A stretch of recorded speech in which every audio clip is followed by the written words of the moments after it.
एक संत जिन्होंने निर्गुण भक्ति का प्रचार किया, धर्म के सभी बाहरी आडंबरों को उन्होंने अस्वीकार किया, जैसे कि यज्ञ करना, अनुष्ठानिक स्नान करना, मूर्ति पूजा करना, कठोर तप करना, और साथ ही में उन्होंने हिंदू और मुसलमानों के धर्म ग्रंथों को भी स्वीकार नहीं किया, नकारा। बाबा गुरु नानक के लिए परम पुण्य था, रब का कोई लिंग या आकार नहीं है, उनका यह मानना था।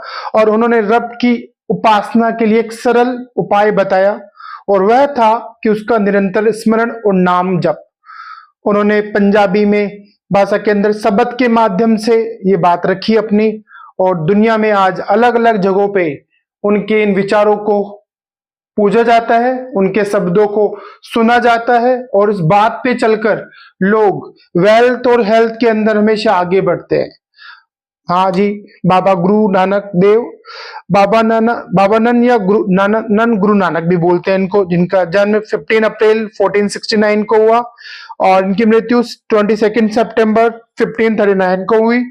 और इनका जन्म जो हुआ पाकिस्तान में हुआ, जो अभी पाकिस्तान में जो जगह है वो जगह है ननकाना, जो रावी नदी के पास में ननकाना पाकिस्तान के अंदर, वहां पे इनका जन्म हुआ।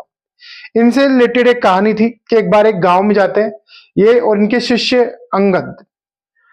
गुरु नानक देव का जन्म बहुत ही धार्मिक परंपराओं के लिए हुआ था, वो लोग हमेशा भला ही चाहते थे लोगों का। पर क्या हुआ कि एक बार गांव में जाते हैं अंगद के साथ, इनका शिष्य था अंगद, और जो अंगद था इनका शिष्य, वो उसका काम था कि मर्दाना बजाना, और गुरु नानक देव उस मर्दाना पर अलग अलग राग के अंदर अपने विचारों को रखते थे, जिसे शब्द कहते हैं, जिसको हम गीत कहते हैं। ठीक है, तो जा रहे थे, एक गांव से गुजरे, तो गांव के अंदर एक कुआं था, कुएं के मालिक वहीं पे रहते थे, थोड़ा ऊंचाई पे था, पहाड़ी पे था कुआं, ऊंचाई पर, हाइट पर, मतलब गांव से थोड़ा हाइट पर। तो वहां पर मालिक के पास में उनका अंगद गया और उन्होंने कहा कि हमें पानी चाहिए पीने के लिए। तो कुएं के मालिक ने मना कर दिया पानी पीने से, और देने से भी कहा कि नहीं, इसका पैसा लगेगा। एक बार गया, 2 बार रिक्वेस्ट की अंगद ने, 3 बार रिक्वेस्ट की, और वो गांव का जो एक ही कुआं था, वो ओनर जो था, कुएं का मालिक था, वो गांव वालों से भी पैसा लेता था पानी देने का। तो ये बात नहीं ठीक लगी गुरु नानक को। गुरु नानक ने भी उस व्यक्ति को उसके पास गए, उन्होंने भी रिक्वेस्ट किया, ऐसे नहीं कि अपना कोई मैजिक पावर दिखाया उन्होंने, पहले वो गए उसके पास, उससे निवेदन किया कि हमें पानी पीना है, सिर्फ इतना ही पानी चाहिए, हमें कौन सा फसल उगानी इस पानी से। तो उस व्यक्ति ने उसके भी पैसे मांगे। तो गुरु नानक क्रोधित हुए और कुछ ही दूरी पे जाकर खड़े हुए, और वहां पर अपने शिष्य अंगद को कहा कि यहाँ पर थोड़ा खुदाई करो।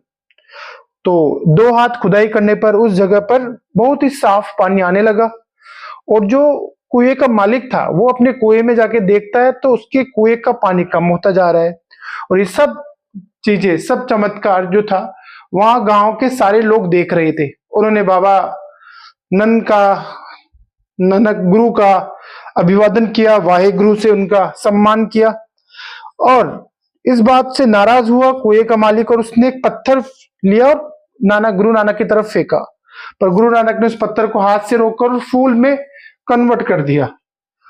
ये थी गुरु नानक की फ्रेश, और लोगों को फ्री वाटर प्रोवाइड करवाया, क्लीन और फ्री वाटर। फिर वो किसी दूसरे गांव में जाते हैं, तो दूसरे गांव में उनको खाना, देखो संत थे, शिष्यों के साथ जाते थे जत्थे के अंदर, कारवाज के अंदर। तो एक जगह गुरु नानक ने जीवन भर अलग अलग जगह घूमा, उन्होंने अपना रियल एक्सपीरियंस गेन किया भक्ति को लेकर। तो एक गांव में गए, तो वहां पर ये किस्सा ये था कि वहां पर खाना और रहने के लिए शाम हो चुकी थी, तो लोगों से मदद मांगी, पर लोगों ने मना कर दिया। एक गांव के लोगों को, एक कबीले के लोगों ने, मतलब एक कम्युनिटी के लोगों ने। फिर उसी गांव में दूसरी तरफ गए, दूसरी दिशा की तरफ, तो वहां के लोगों ने बाबा गुरु नानक को बिना कोई ज्यादा क्वेश्चन किए हुए मदद की, खाना दिया, भोजन दिया। तो गुरु नानक ने जब वहां से पहले वाले गांव से गुजरे थे, जिन्होंने खाना नहीं दिया था, घर नहीं दिया था रहने के लिए, ठहर के लिए, एक रात के लिए सिर्फ, तो उनको कहा कि आपके सारे सिक्के उल्टे हो जाएं। और जब जिस गांव के लोगों ने उनको खाना दिया था, घर दिया था, उन लोगों को कहा कि आपके सिक्के सीधे हो जाएं। तो अंगद ने पूछा कि बाबा आपने ये क्या कहा, इसका मतलब क्या था? इसका मतलब ये था कि जिस गांव के लोगों ने उनको भोजन और वो दिया, शेल्टर दिया, वहां पर उस गांव में वेल्थ होगी, हेल्थ होगी, लोग प्रोस्पेरियस रहेंगे। और जिस गांव के अंदर उनको भोजन नहीं दिया गया था वहां पर वेल्थ, हेल्थ और प्रोस्पेरिटी डाउन हो जाएगी। और यही है वो एक ओंकार, सतनाम, कर्तबा, पुरख, ये सब बाबा गुरु नानक की ही देन थी सभी को। तो गुरु नानक को के बारे में मैंने पहले ही कहा कि ये हिंदू और मुस्लिम परंपराओं से अलग थे, उनके किसी ग्रंथ को नहीं मानते थे और एक नवीन संस्था की स्थापना भी नहीं करना चाहते थे। वो कोई धर्म वर्म नहीं बना रहे थे, पर उनकी मृत्यु के बाद में उनके जो अनुयायी थे, उनके रूल्स रेगुलेशन को संगठित करके भारत के अंदर हिंदू और मुसलमानों को पृथक अलग करके और खुद का एक धर्म बना लिया जिसका नाम है सिख धर्म।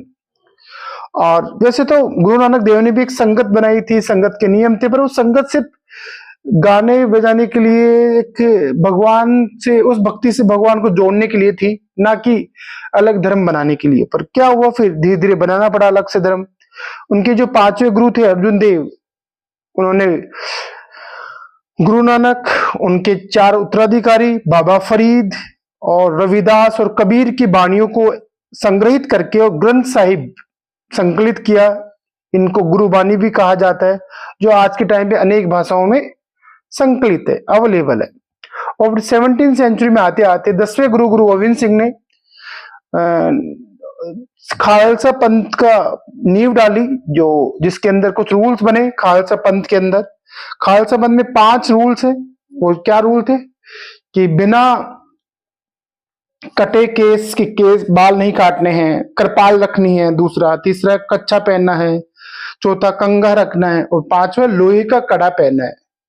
और गुरु नानक ने नए समुदाय, अपने नेतृत्व में नए समुदाय, नए सामाजिक परंपरा, धार्मिक परंपरा का संगठन किया, धार्मिक परंपरा सैन्य बल के साथ। तो बाबा गुरु नानक जो बहुत ही शांत, प्रिय और अलग परिपाटी पे चलने वाले व्यक्ति थे, जिन्होंने स्पष्ट और सांकेतिक दोनों किस्म के संवाद कायम किए इस नवीन भक्ति परंपरा के अंदर। सो वाहेगुरु, वाहेगुरु दी खालसा।